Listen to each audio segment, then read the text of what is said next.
भयकथा प्रतिशोध. रात्रीचे 12 वाजले होते. पावसाची धारदार सर खिडकीवर आपटत होती.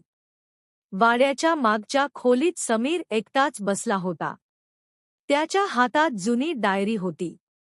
तीच डायरी जी त्याने जाळून टाकली होती असं त्याला वाटत होतं. डायरी आपोआप उघडली. पहिल्या पानावर रक्तासारख्या शाईत एकच ओळ. मी परत आले. माझा हिशोब घ्यायला. समीरचा श्वास अडखळला. ती डायरी आशाची होती. तीच आशा जिला त्याने आणि त्याच्या मित्रांनी खोट्या आरोपांनी बदनाम केलं. जिच्या ओढण्याकडे कोणीच पाहिलं नाही आणि जिचा मृतदेह नदीत सापडला. अचानक खोलीत थंडी वाढली. दिवा लुकलुकला आणि बंद झाला. कानात कुजबूज ऐकू येऊ लागली. समीर, तू म्हणालास ना, कोणी तुझ्यावर विश्वास ठेवणार नाही.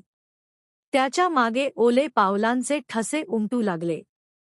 हळूहळू त्याच्याजवळ येणारे. तो वळला. तिथे आशा उभी होती. डोळे रिकामे. तोंडातून काळं पाणी वाहत होतं आणि गळ्यावर दोरीचे खोल व्रण.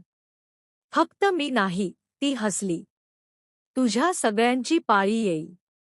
समीर ओरडला. पण आवाज बाहेरच गेला नाही. भिंतींवर नावे उमटू लागली. त्याच्या मित्रांची.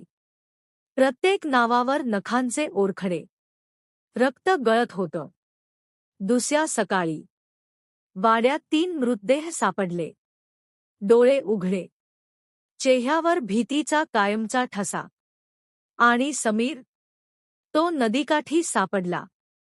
हातात तीच डायरी.